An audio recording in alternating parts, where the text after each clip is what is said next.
Right now in China, engineers are building a bottle for a star. Not out of glass, not out of steel. They are building an invisible magnetic cage designed to hold plasma hotter than the core of the sun without letting it touch anything around it. It sounds like science fiction, but the machine is real. At the center is a reaction that could one day unlock an enormous source of low-carbon energy. Around it are superconducting magnets that have to be kept close to absolute zero. And one of those coils weighs 582 tons, about as much as nearly 400 family cars. By the end of this video, you will understand why fusion has resisted humanity for more than 70 years, how China is trying to solve one of the hardest parts of the problem, and why a giant magnet is still only the beginning. If you find this video interesting and useful, please like, subscribe, and share it so we can keep bringing you more valuable videos. Thank you. Because the real challenge is not creating a star. It is building a machine that can survive one. For more than 70 years, scientists have been chasing one of the biggest dreams in energy. Recreate the reaction that powers the sun. Do it here on Earth, put it inside a machine, keep it under human control, and use it to produce an almost limitless supply of energy. The prize is hard to overstate. Fusion releases energy by joining light atomic nuclei together. It does not burn coal, oil, or gas. And it does not work like today's nuclear power plants, where heavy atoms are split apart. Fusion tries to do the opposite, force tiny nuclei to join together. Sounds simple enough. But the sun has one huge advantage that no laboratory on Earth can copy: gravity. The sun is so massive that its own weight creates enough pressure to squeeze matter together. That helps atomic nuclei overcome the force, pushing them apart, and collide hard enough for fusion to happen. A machine on Earth does not have that kind of gravity. So it has to make up for it with temperature. Not the heat of a steel furnace, not volcanic lava, not any flame humans have ever created or anything that naturally exists here on Earth. Inside a fusion experiment, plasma may need to reach between 100 and 150 million degrees Celsius, several times hotter than the core of the sundae. Imagine trying to trap a lightning storm inside a glass jar. Now imagine that storm is so hot that no glass, steel, or solid material can touch it without being destroyed. The jar cannot touch what is inside. That is the real problem. The challenge is not just creating fusion. The challenge is keeping it alive long enough without letting it destroy the very machine that created it. Every time scientists raise the temperature, they run into stability problems. Every time they keep the plasma stable for longer, they find another material limit in the reactor wall. Every extra second brings new problems involving engineering, cooling, fuel, and maintenance. The dream is simple, the machine is not. And to understand why China is now building components that weigh hundreds of tons, we first need to understand the strange fuel that powers every star in the sky. Fusion begins with particles so small that billions of them could fit across the width of a human hair. The reaction studied most often today combines deuterium and tritium, two forms of hydrogen, to produce helium and release a high-energy neutron. On paper, it looks almost perfect. Deuterium can be found in water. It is not scarce in the way oil or uranium can be scarce. But tritium is different. Tritium is radioactive. It exists only in tiny amounts in nature, and it is extremely difficult to collect on a large scale. That means a future fusion plant could not simply buy fuel and pour it in like a normal power station. It would have to make part of its own fuel while it was running.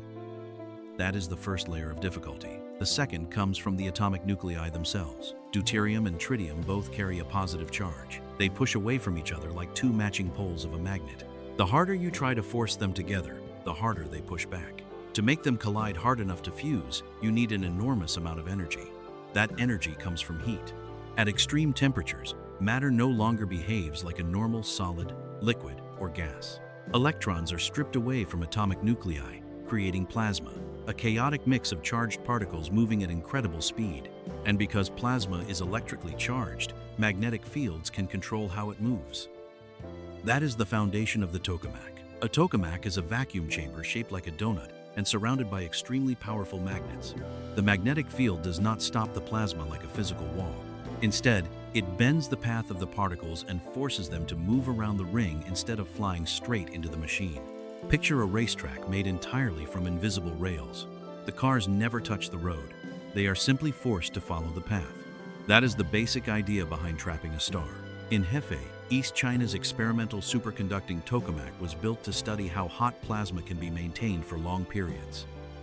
East began operating in 2006 and uses superconducting magnets to create a more stable magnetic field than ordinary electromagnets can provide.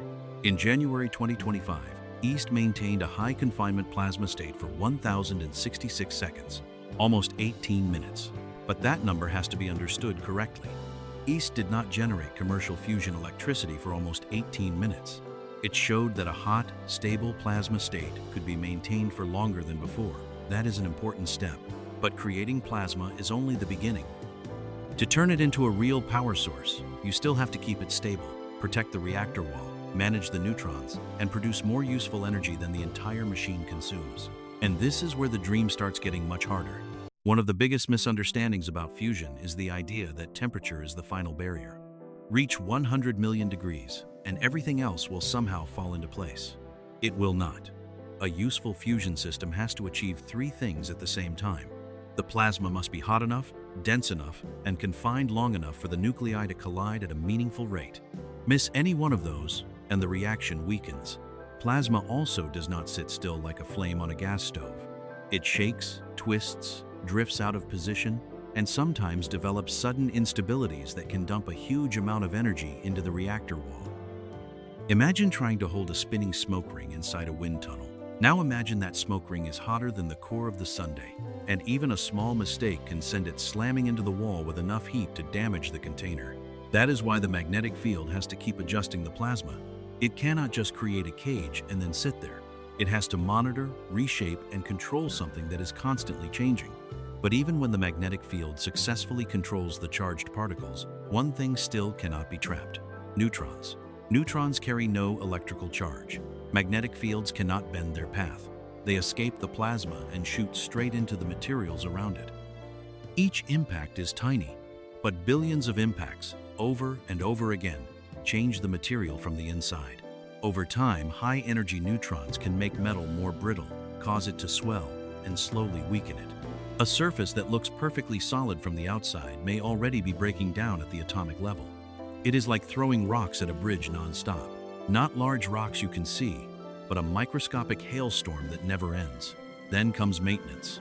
Components close to the plasma can become radioactive after long exposure to neutrons. Engineers cannot simply walk in with a wrench and a toolbox. Much of the work has to be done remotely. Robots must inspect, remove, and replace parts inside an environment that is cramped, complex, and difficult to reach. Every long shutdown reduces the amount of electricity a future plant could sell. That is when the science problem becomes an economics problem. A machine can create impressive plasma and still fail as a power plant if it has to shut down too often. Even ITER, the world's largest international tokamak project, is not designed to sell electricity to the grid. Its goal is to show that the plasma can produce far more fusion power than the direct heating power fed into it. But that is still not net electricity. The whole facility also has to power its magnets, cooling systems, vacuum pumps, controls, and a long list of supporting equipment. So the real enemy is not one single barrier. It is a whole chain of connected barriers. And the next link in that chain is the machine that has to keep the plasma away from everything it can destroy. A tokamak does not hold plasma in place with pressure from metal walls. It uses magnetic fields to bend the path of charged particles and force them to move along a controlled route. The most important magnets create a field that runs around the donut-shaped chamber. Other magnet systems twist, position, and stabilize the plasma as it moves. The result is a bottle with no physical surface, an invisible bottle. But that bottle has to be unbelievably powerful. Ordinary electromagnets can produce strong magnetic fields, but electric current always meets resistance as it moves through a wire. Resistance creates heat. Heat wastes energy and makes it extremely difficult to maintain a powerful magnetic field for a long time. Superconducting magnets change that equation. When certain materials are cooled to extremely low temperatures, their electrical resistance almost disappears. Huge currents can flow through the coil without producing the same heat losses found in ordinary wires. But that creates an incredible engineering contradiction. At the center of the machine, the plasma can be hotter than 100 million degrees Celsius. Only a short distance away, the superconducting coils must be kept at around 4 Kelvin, roughly minus 269 degrees Celsius. One of the hottest places humans can create sits right next to one of the coldest. Imagine putting a steel furnace inside an industrial freezer. then demand that both keep running continuously, precisely, and without interfering with each other. And temperature is only part of the problem. The magnets themselves also face enormous mechanical forces. When a huge electric current moves through a powerful magnetic field, the coils are pulled, squeezed, twisted, and pushed in different directions. Every part wants to move. The structure holding everything together has to be strong enough to resist those forces, but also precise enough that it does not distort the magnetic field controlling the plasma. A tiny error can spread through the entire system. It is like a railroad track being off by a few millimeters at the beginning and sending the whole train off course farther down the line. Then there is another danger: a quench. A quench happens when part of a superconducting magnet suddenly stops being superconducting. Electrical resistance comes back, the temperature rises, and the enormous amount of energy stored in the magnetic field has to be released quickly, evenly, and safely. In a small magnet, that is already serious. In a reactor-scale magnet, it can become a protection problem for the entire machine. The magnet has to be strong enough to control the plasma, cold enough to stay superconducting, tough enough to survive the forces it creates, and smart enough to protect itself when something starts going wrong. That is why a fusion magnet is not just a larger version of the magnet inside a hospital MRI scanner. It belongs to a completely different class of machine.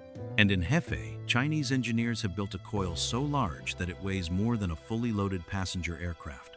In June 2026, the Institute of Plasma Physics under the Chinese Academy of Sciences announced that a massive toroidal field superconducting magnet coil had passed a full technical assessment. The institute is based in Hefei, one of the main centers of China's fusion program, and it also operates east. But this new magnet coil is not being installed in east. It was developed at Kraft, a large research facility used to build and test key technologies for the next generation of fusion machines. Kraft is basically a full-scale engineering laboratory. It is a place where components can be built, cooled, energized, and pushed toward their limits before they are considered for a complete machine. The coil is about 21 meters long, almost as long as 2 city buses parked end to end. It is around 12 meters wide, close to the width of a basketball court, and more than 3 meters tall. But the number that really stands out is its weight: 582 tons. About as much as nearly 400 average family cars. This is not just a dead block of steel. Inside are superconducting cables, insulation, load-bearing structures, cooling lines, and a network of sensors that all have to work as one system. According to the developers, the coil has about 1.3 times the volume of a comparable toroidal field coil used in ITER, the world's largest international tokamak project. Its reported magnetic energy storage is roughly 3 times higher. Those numbers need to be understood correctly. They do not tell us how much electricity the coil has produced. They tell us how much energy and mechanical force the coil itself has to control while it is operating.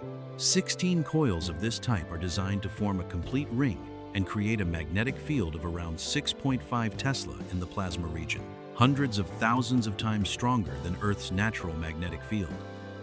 Picture 16 giant steel frames arranged around an invisible donut. Each one has to create enough force to control the plasma while also resisting the force trying to pull it out of position. Not one coil can be allowed to drift, because if even one part moves, the shape of the magnetic cage changes too. That is why the 582-ton coil matters. For decades, fusion achievements have usually been measured by plasma temperature or record confinement time. But a power plant cannot be built from laboratory records alone. It needs industrial hardware. The coils have to be manufactured with extreme precision. The structure has to survive enormous electromagnetic forces. The cooling system has to keep the material near absolute zero. And if something goes wrong, all of that stored energy has to be released without destroying the equipment. A scientific result can fit inside a research paper. A power plant cannot. This magnet does not prove that China has solved fusion. And it has not produced electricity from an artificial sundae, but it proves something else. The invisible bottle no longer exists, only on a drawing board. One of its largest pieces is now physically real. And once the hardware exists, the hardest question is no longer whether humans can build the bottle. It is whether that bottle can produce more electricity than the entire machine consumes. The country that masters fusion will not just own a new source of electricity. It will control an entire chain of advanced technologies, specialized materials, superconducting magnets, deep cooling systems, maintenance robots, plasma control, and fuel cycle technology. That is why this story matters right now. China has not bottled the sundae, but it has built one of the largest pieces of the invisible bottle needed to do it. And the scale of this 582-ton magnet shows that fusion is slowly moving off the drawing board and into the world of industrial engineering. If you found this video useful, hit the like button right now. It genuinely helps this channel keep making videos like this one. And subscribe so you do not miss what is coming next. What do you think will decide the fusion race? Better plasma physics, or the ability to build a machine strong enough to survive the star it creates?